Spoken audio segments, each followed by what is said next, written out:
Welcome back, everyone. We have a CR8 Les Paul of Andrew's that I have just installed a Faber replacement bridge. So I thought before I go any further, I'm going to explain what I did, how I did it, why I do it the way I do it.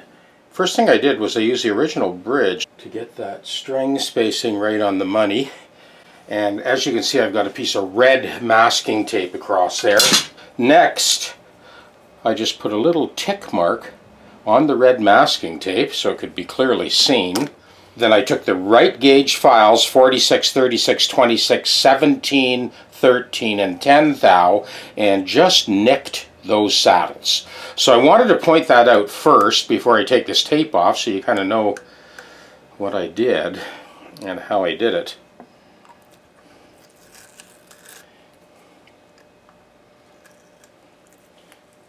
So the deal with this Faber bridge and tailpiece set is both the tailpiece and the bridge lock. An extra added touch is this little tool that comes with the kit that fills the void completely so that when you tighten these down, I don't know how many times I've seen these tailpiece posts butchered because somebody used a thin screwdriver. Even this one you would have to be careful. So I kind of tighten those up by filling the entire void.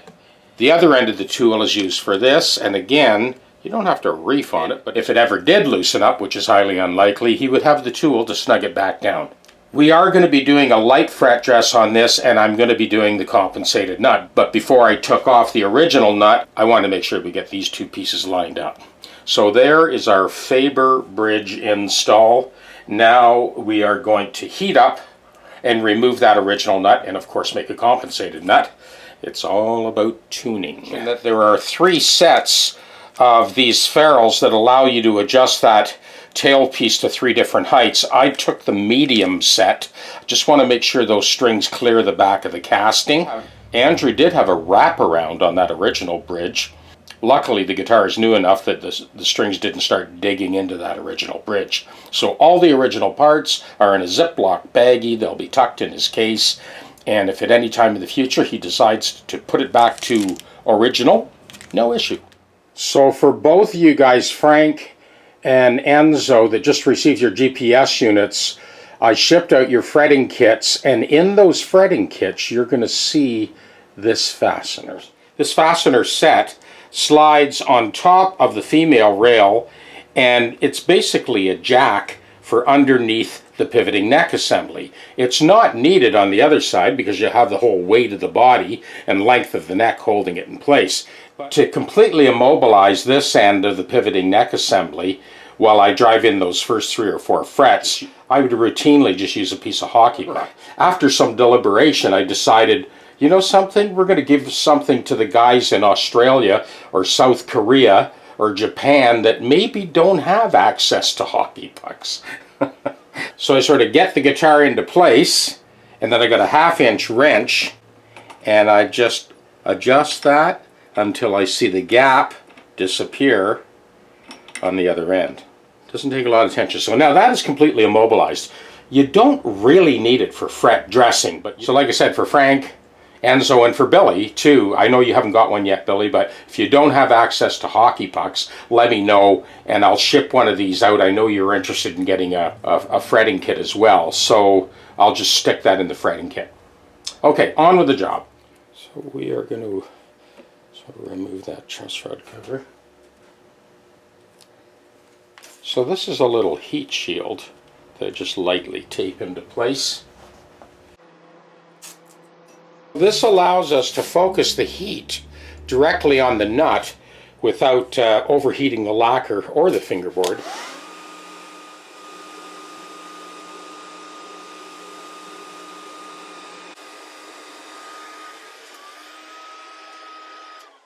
Okay, that was our 4 minutes on high. We got a brand new razor blade, first use, and we're gonna strike while the iron's hot.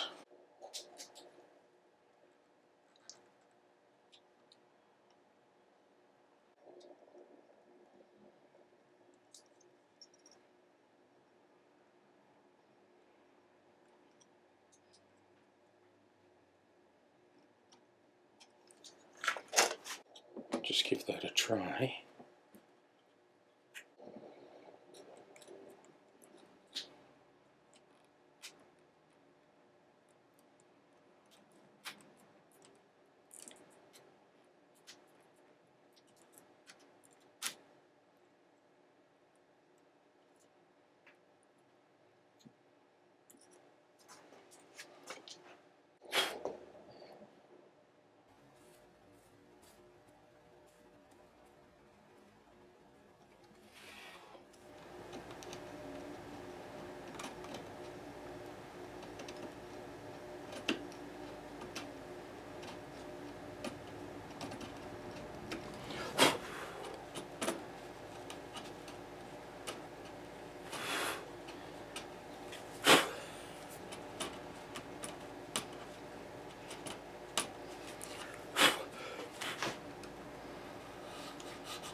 So there is our original nut. We'll use that as a template to make our new bone replacement.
Okay, the last move now is to go across all of the slots and bring it down until the open string and the fretted first fret note is in tune all the way across.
Okay, the last move now is to go across all of the slots and bring it down until the open string and the fretted first fret note is in tune all the way across.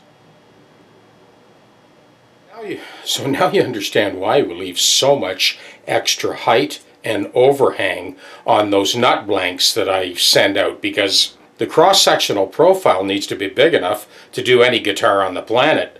From a thin Fender style nut to a slanted bottom vintage Martin nut. That's why I make that cross-sectional profile so big, so that it covers all bases. So with this nut, the string spacing's right on the money. So now all of these slots are deep enough so that the open string and the fretted first fret note are both in tune all the way across. And you'll see that in a second when I do the final tuning demo. So that brass shim stock that I send out with the compensated nut packages, I stick it to the tape first. I've doubled the tape over, slip it under the strings, and then I pull it through like so and tape it into place. This is to protect, in this case, a Brazilian rosewood fingerboard from getting damaged by the cutter when you're cutting your compensation values. Okay, so now the nut comes off for the last time, and essentially we're just making it look pretty. Back to the radius disc sander.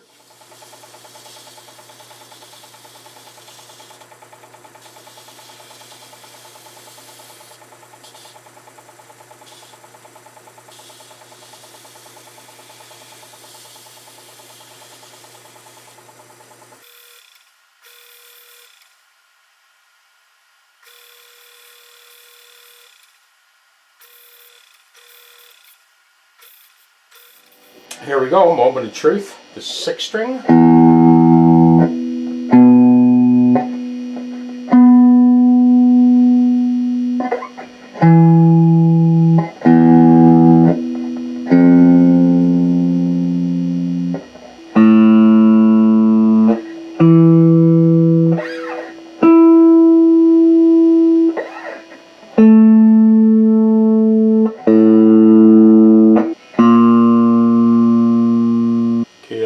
Some mutes in there because this is one of those uber lively guitars. There's our fundamental.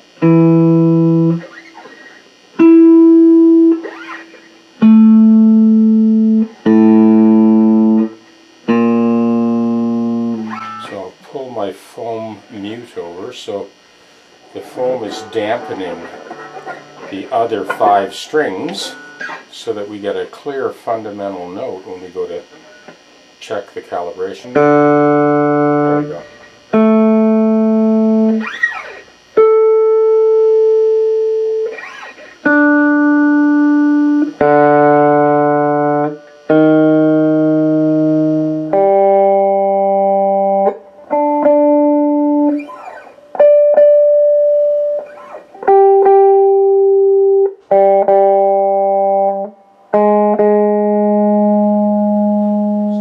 Tuner is very accurate, but it's also very susceptible to those sympathetic overtones, and that's why I go into trouble to mute the 5 strings that aren't being calibrated.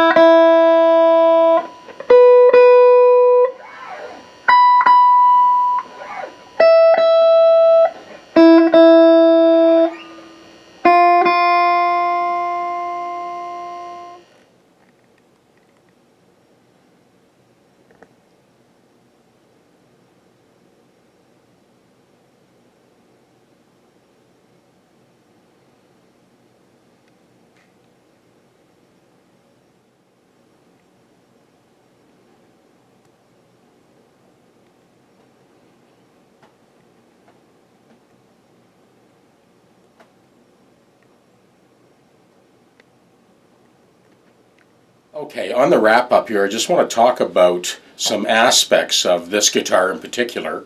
The CR8, C standing for chambered, so the body's actually quite light, surprising for a Les Paul. The other thing I wanted to bring up again is, for those of you that are filing the nut slots, you really need to cover the headstock with it like a piece of bristleboard or something. I mean, I know I did not do that, but I have been through this a few times. But on this guitar, it is essentially pivotal because there is no fiber overlay. That's just black paint. So one file stroke, you'll cut right through that, right down to the wood. So again, just use some extra caution if you're working on one of these things. The other aspect of this guitar, it's not a huge neck, but it's quite rounded on the back. It feels great, I love it. And the fact that it's chambered, it definitely has a sound of its own. Difference. I remember when these guitars first came out, the first chambered guitar by Gibson that I saw was a double cut Les Paul. So that was in my old shop. It must have been, say, 1996 or so, maybe 97. It was kind of like a blue, almost like that Paul Reed Smith translucent blue with a highly flamed top, double cut Les Paul, carved top, and it was chambered. It had come in for a broken headstock, surprise, surprise. I got that fixed and blew it in, and I remember sitting down and playing that guitar, the first sort of chambered Les Paul, thinking like, wow, this is really quite unique. I mean, it's sort of not quite a 335 sound, and definitely different than a solid body guitar. For those of you watching my channel, you know how many Les Pauls I go through. This one really is special.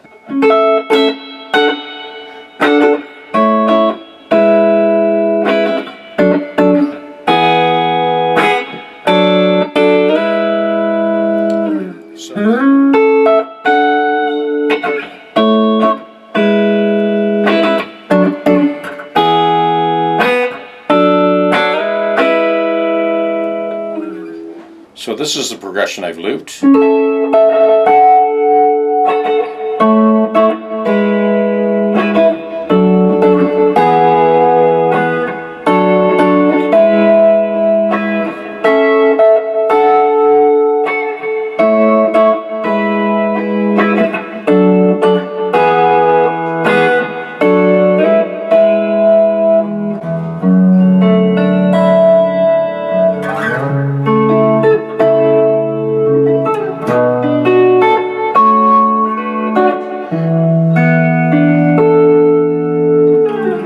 So I'm going to let that play